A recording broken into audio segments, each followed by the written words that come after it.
Mamaya after class, labas naman tayo. Sige, game ako dyan. Ako din, doon tayo sa may bagong bukas na cafe.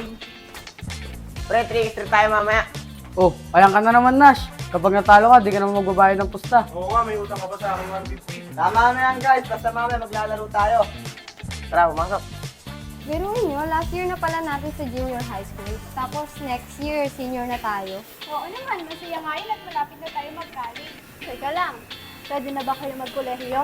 Ako, medyo, but I think makakaya ko naman mag-college. Hoy, dahil na pumasok.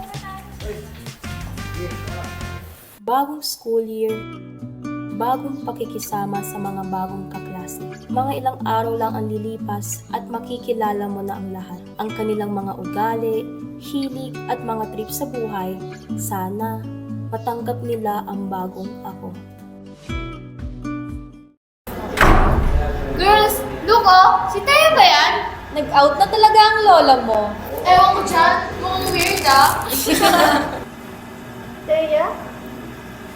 Anong nangyari sa'yo? Classmate! Look oh! Si Thea pala to! Uy! Pogi ah!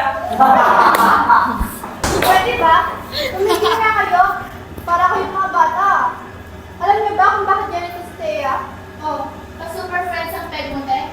So, sino ka naman dyan? Bakit? Nasa babang bawali kayo sa mali yung ginagawa? Ella, tama na yan.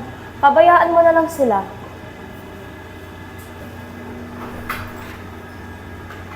Go back to your topics. Good morning, ma'am. Good morning, class. Oh, may bago pala kayong kaklase. Would you like to introduce yourself, miss? Ma'am, di po miss. Mister po. Stop! Remember, wala tayong karapatang husgahan o pagtawanan ng ating kapwa dahil sa kanilang gender preference. Talaga. Huwag kayo sa akin mag-sorry, sa kanya kayo mag-sorry.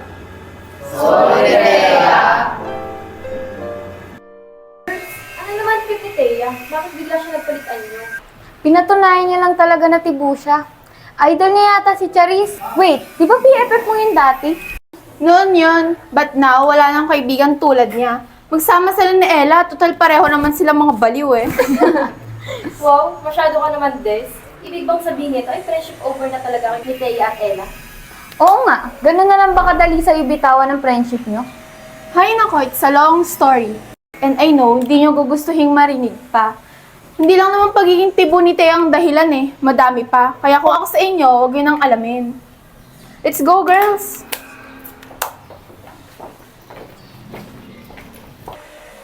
Ganun ba talaga kalagay ang galit mo sa akin, Des? Bakit?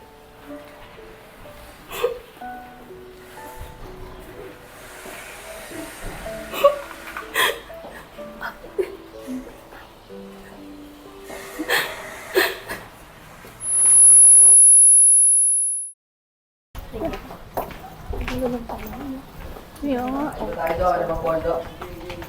Go, mamaya ah. Ella, pakikuha nga yung libro ko sa locker.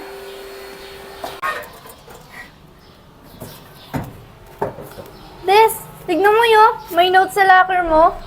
Sino kaya naglagay nito? Pangalawa na to ah. Nung isang araw, chocolate. Ngayon naman, flowers tsaka notes.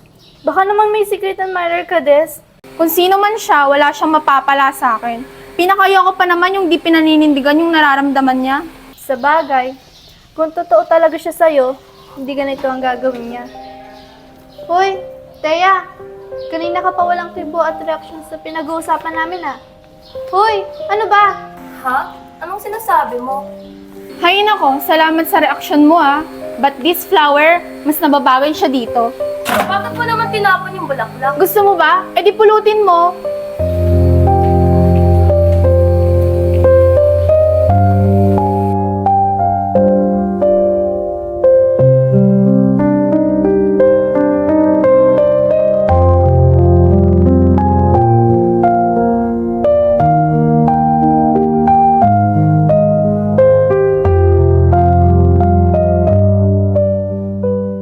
Mahirap para sa isang tulad ko ang ipakita kung sino at ano ka talaga.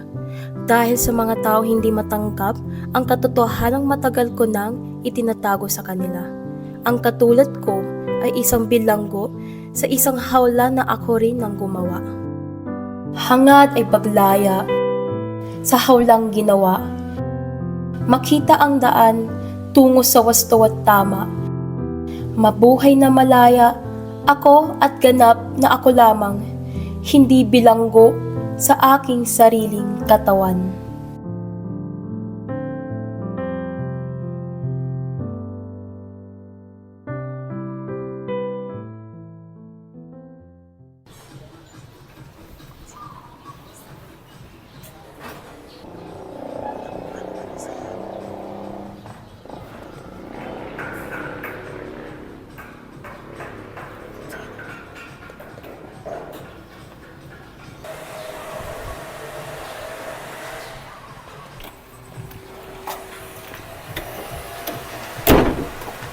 Tara muna sa locker. May kukunin lang ako.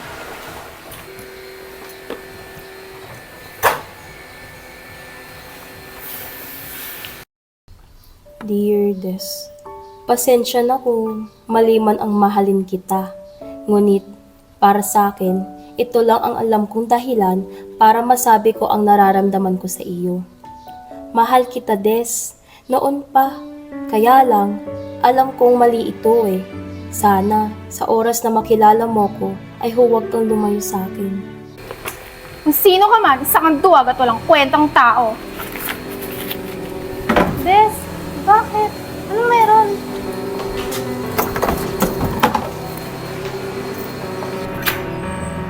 Kailangan mo ba ito? Kung sino man ang nangtitrip at naglalagay ng kung ano-ano sa locker ko, pwede ba magpakatotoo ka sa sarili mo? Hindi yung nagtatago ka sa sarili mong multo? Des, bakit? Anong nangyari? Yung naglalagay ng kung ano-ano sa locker ko, alam kong nandito lang siya. Di ako yun ah. Baka ikaw yun. Kung sino ka man, katulad ka lang din ng mga bagay na nilalag at binibigay mo sa akin. Mga walang kwenta.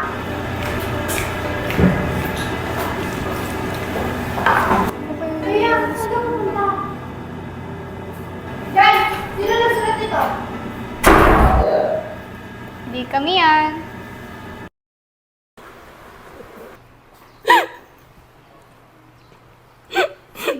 Sige, umiyak ka lang. Para naman mabas ang nararamdaman sa iyong dibdib. Pinilit ko namang pigilan tong nararamdaman ko para sa kanya. Pinilit kong tinago pero hindi ko na kaya eh. Sa tuwing nakikita ko kausap niya si Matt, nakakaramdam ako selos. Kahit hindi naman dapat. Ano ba yung naglalagay ng mga... Oo! Ako ang secret admirer ni Des. Paano? Bakit? Hindi ko alam! Basta na lang, naramdaman ko itong kakaibang feelings ko para sa kanya. Ano? Huhusgahan mo rin ba ako? Hindi. Hindi ko husga ng pagkatao mo. Kaibigan mo ako.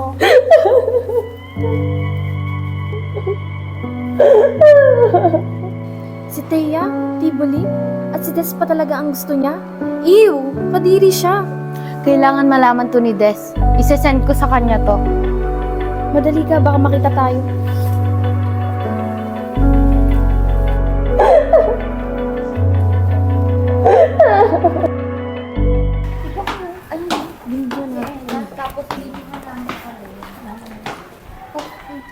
Thea, ikaw pa yung naglalagay ng kung ano ng bagay sa locker ko. Ha? Ano bang sinasabi mo? Huwag ka na magmaang-maangan pa. Bistado ka na. Eto yun, nabidyohan ka namin kanina. Alam mo bang galit ako sa'yo dahil napakasinungaling mo?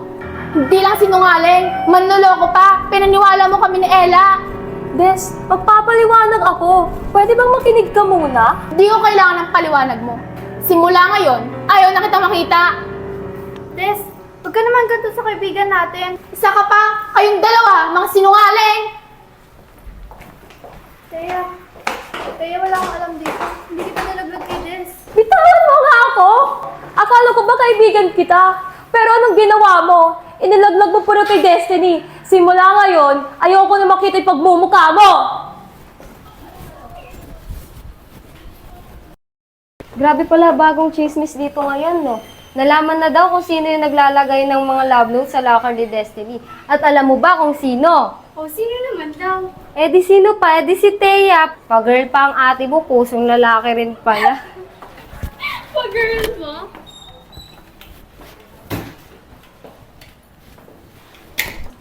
Kayo naman kasi kung ano-anong idea ang naiisip nyo para mapahiya si Thea.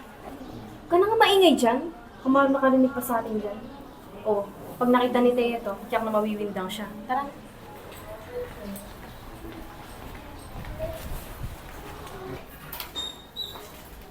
Oh, sino naglagay nito dito? Ala naman to kanina ya. Grabe naman sila kay Thea. Parang kasalanan yung pagiging lesbian niya. Te, bawal ka na dito. Doon ka na dapat sa CR ng boys.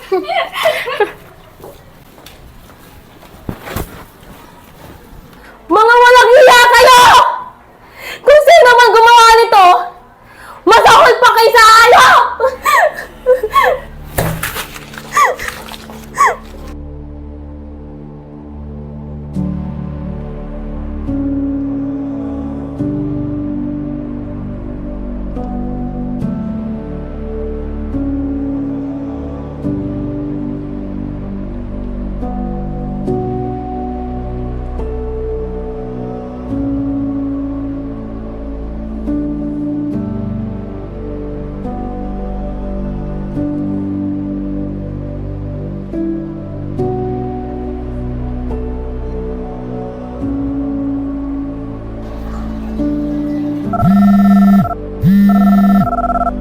Teya, sagutin mo naman yung tawag ko, please.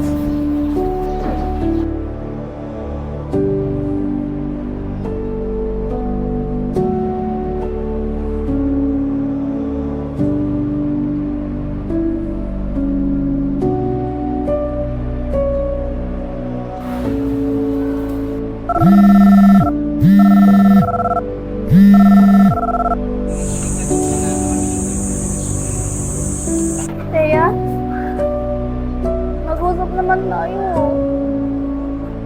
Teya, ayoko na tayo dito malungkot. Teya, wala na kasi dun sa buhay ko, pati ba naman ikaw?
Oh, ano?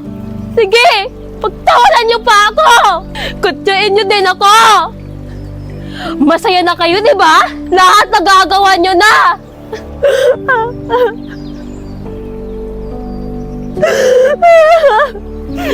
Saktanin niyo na ako!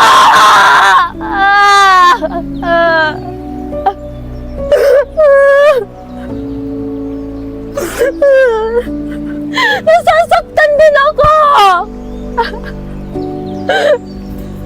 Sige! Saktan niyo pa ako! Sige! Saktan niyo pa ako!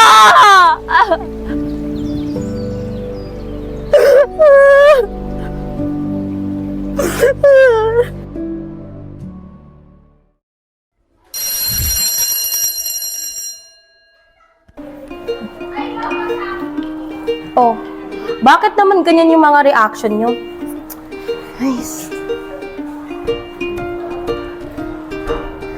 Ngayon lang ba kayo nakitang poging tibo?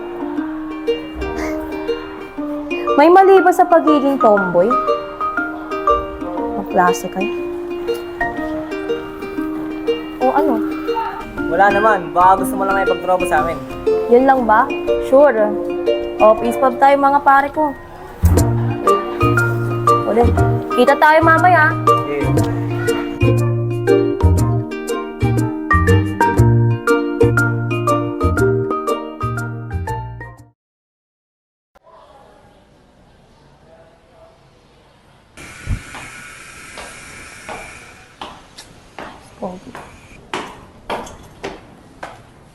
Hanggang ngayon ba galit ka pa rin sa akin?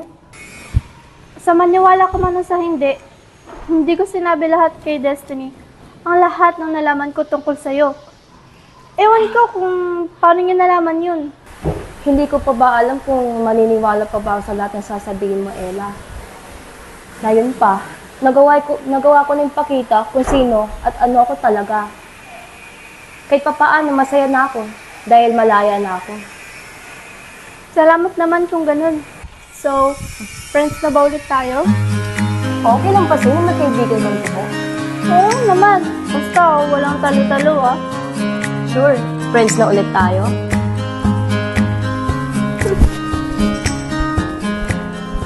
Hindi madaling magpakatotoo sa harap ng ibang tao.